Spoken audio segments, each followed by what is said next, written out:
Hey guys, welcome to the Cryptoverse DAO. We're going to be looking at Solidity Syntax today. Do remember to like and comment and subscribe and all of that great stuff. There's a link in the description to join our community as well. So take a look at all that good stuff. But yeah, with all that said, let's get right into it. So what do you think of whether Solidity is an easy thing to learn? There's a lot of questions that are going to pop up, right? Makes sense. Understanding the syntax of Solidity is going to give you a much better understanding of how to use it.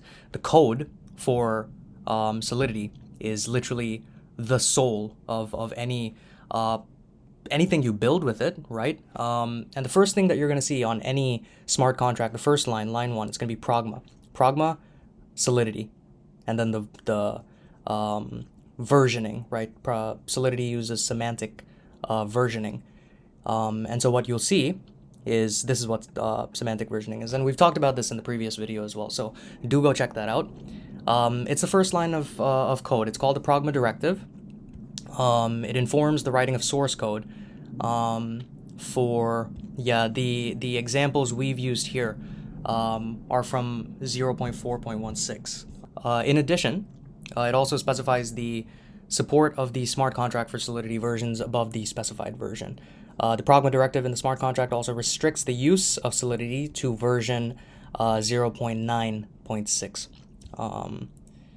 In most cases, Progma Directive is always local in nature to a source file, so importing another file does not suggest that the Progma of the file will apply automatically to the file you're importing. So users can write a Progma for a file that will not work on versions earlier than 0.4.0, and also on compiler versions starting from 0.5.0 by using this command. This is basically what this means has been covered. I don't want to repeat the same kind of stuff about semantic versioning and what this indent means and what the partition of these three numbers mean. So if you'd like to figure out like what this means, do check out the previous video that we covered. It's the last episode on Solidity. Now, you might have found out already about the uint stored data component in the example outlined in this specific tutorial. It's nothing more than the Solidity contract and is the collection of code and data located at a particular address on the Ethereum blockchain. The different components of the contract help in declaring a state variable alongside configuring functions for modification or retrieval of variable values. Let's talk about file importing. So beginners would also likely come across the need for importing files when they learn syntax, when they learn Solidity, excuse me. Now, you might be searching for the import statement, right, in the example considered for this discussion, but Solidity provides support for import statements that present favorable similarities with the import statements evident in JavaScript. Again, if you've been a developer beforehand with JavaScript or Python or C++, you'll most likely, this is what we mean by, it's an easier language to kind of pick up. You can find the following statements as an example in the Solidity tutorial for importing global symbols from XYZ. This is it right here. In addition, the following statement could also serve as a promising example for creating a new global symbol. The new global symbol with the title symbol name has global symbols from XYZ as its members. There it is, import asterisk as symbol name from, and you specify XYZ. When you want to import a file termed X from the same directory in which the current file is present, what you can use is this, right? Import file as X. In addition, importing X as X, right, could help reference a different file in a global include directory, right? Let's talk about reserved keywords. The most important aspect of understanding syntax in a Solidity tutorial also refers to reserved keywords. The reserved keywords in Solidity are important requirements to use the programming language. The knowledge of keywords is essential to help in a better understanding of Solidity for beginners, as they can identify them correctly. Users can easily depend on their knowledge of reserved keywords to develop the logic for application code. This is an outline of some of the reserved keywords that you can find in Solidity. Abstract, auto, alias, copy of, type of, immutable, that's a nice one. In addition, you can find many other keywords in Solidity blockchain examples for improving your knowledge of basic Solidity syntax. New to trading, try crypto trading. If you're new to trading, join the Cryptoverse DAO, because we do have trading education as well. Check out the YouTube and all that stuff. Don't depend on bots. Become a bot yourself. But that's a tangent.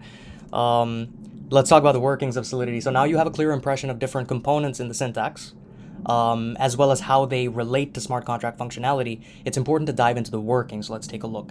One of the most common examples of like a working example, I suppose, of Solidity is this one that we have down here. So in this example, the chosen compiler is Remix IDE. It's a developer environment. We've covered this again in setting up your environment. I think it was lesson 2.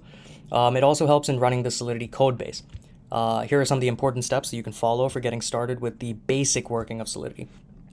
Progma Solidity, again, start it with this, the indent. So you're specifying a version that's this, that's up to this, right? Contract Solidity test. It's a curly brace language. There you go. Constructor, bracket public, and the function get result, public view returns uint A equals 1, uint B equals 2. We've talked about unspecified integers previously as well. Uint result equals A plus B, return the result. Okay, simple kind of basic hello world type of code, right? In the first step of the basic example of working blockchain for beginners, you have to copy the specific code in the Remix IDE code section. You'll have to select the compile tab, and then what you can do is you can click on the start to compile button.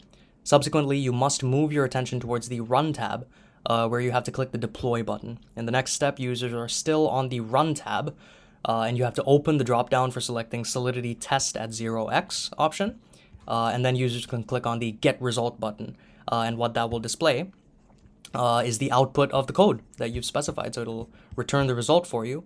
And after completing all of the steps of writing a code and compiling it in Solidity, you would find the following output, this one right here, 3. So you would put, again, it's the result that's returned, the integer that you specify, both of these, A plus B, puts these together, gives you the result.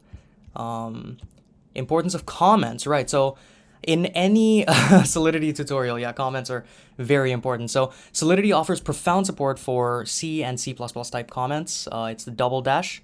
Any type of text between the characters, the slash and the slash is referred to as a comment, which could span multiple lines. In addition, any type of text found between these and at the end of a line is referred to as a comment. Most importantly, the Solidity compiler ignores this text. This is the grayed out stuff when you download like a tutorial or something, the thing that says this does this, underneath, but the computer doesn't pick it up, basically, turns it invisible. Function get result. Oh, yeah, there it is. Yeah, this is a comment. It is similar to comments in C++. This is a comment in Solidity. It is very similar to comments in C+ programming. You see that? Fire. So that's the same kind of smart contract. I mean, obviously it's missing like the progma and all of that stuff. But function get result. Like this is just specifying like what like the environment that you're like what it is you're doing basically. And this right here is the actual meat, if that makes sense, of the computation, I suppose. Fire. Okay, that brings us to the end of it. Thank you for being a part of this episode. Do remember to like and comment and subscribe, join the community. And yeah, thank you so much for your time. I will catch you guys on the flip. Bye-bye.